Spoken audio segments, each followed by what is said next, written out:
10,000 pesos nga ayuda gikan sa National Housing Authority kon NHA alang sa mga biktima sa Bagyong Odette. Gikatahong gikaltasan sa ilang mga organisasyon. Ang uban kanila gikatahong 2,000 o baka 1,000 ka pisos na lang ang ilang madala. Bubalik si Luan Merondina sa report. Karong adlaw, ang ikaupat nga adlaw sa pagpangapod-apod sa tag 10,000 pesos nga emergency housing assistance alang sa 7,495 ka mga pamilya sa Lapu-Lapu City kan sa mga panimay hingpit nga nagusbat sa Bagyong Odette. Gisugdad kini niadtong Sabado, Mayo 11.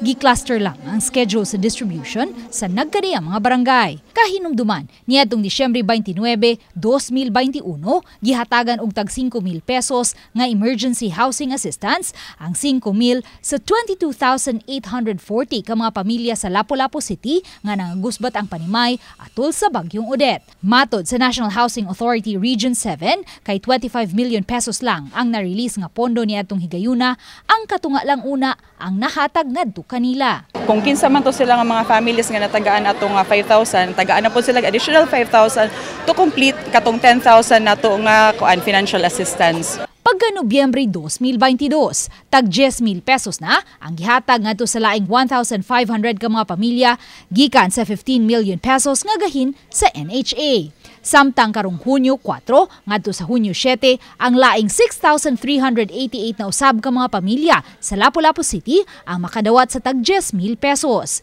Samtang ischedule pa ang distribution sa katapusang batch sa biktima sa Bagyong Odette nga moabot sa 2,457 ka mga pamilya nga makadawat usab og tag 10,000 pesos. Niana mga adlaw usab, idungan og hatag ang kuwang nga 5,000 pesos sa unang 5,000 ka mga pamilya nga nahatag sa katunga pa lang sa 10,000 pesos nga emergency housing assistance niadtong Disyembre 2021.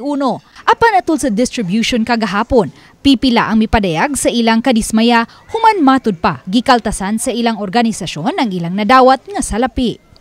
Ang uban kanila nahadlok magpa-interview at ubangan sa camera. Apan mibutyag nga anaan na lang sa tag 2,000 o baka tag 1,000 ka pesos ang mahabilin kanila. Usa ka 43 anyos nga mulupyo sa barangay Punta Engaño, mibutyag sa RTV Balitang Bisdak nga usa ang iyang bana sa wa mosugot nga makaltasan ang ilang madawat nga hinabang gikan sa NHA. Ang among presidente.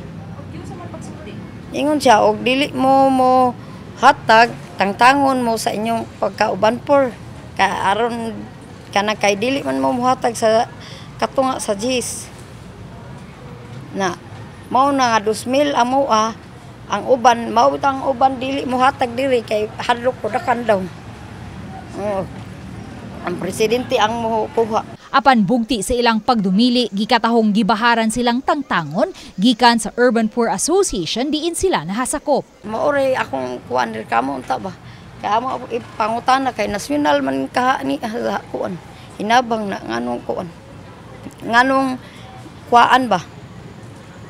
Kay nalipay na lang mi nga makadawat ang taon aron makapalit mig bugas. Na ipotbulon man og kuan na mo to gipapirma siya na wa mi ka picture kay wa mi kanang cellphone nga touchscreen ba. Ang barangay Punta Engaño adunay 13 ka mga Urban Poor Association. Sa pagkakutlo ning balita, walang una ibutyag ang pangan sa Urban Poor Association diin nahasakop ang reklamante kay wa pa makuha og habig ang mga opisyales niini. Apan matod sa taga NHA, wala nami nang hilabot gid ana mambat ang amo gid is gina-encourage gid namo ang kanang LGU nga kuan gid ni siya i-prevent yun nga mga panghitabo kay para magid ni saya ato mga families nga na affected ilaha man gid ni nga assistance. Although it's long overdue na gid, it's supposed to this financial assistance is intended for them gid. Uban ni Marlon Melgazo, Luan Merondina, Balitang Bisdak.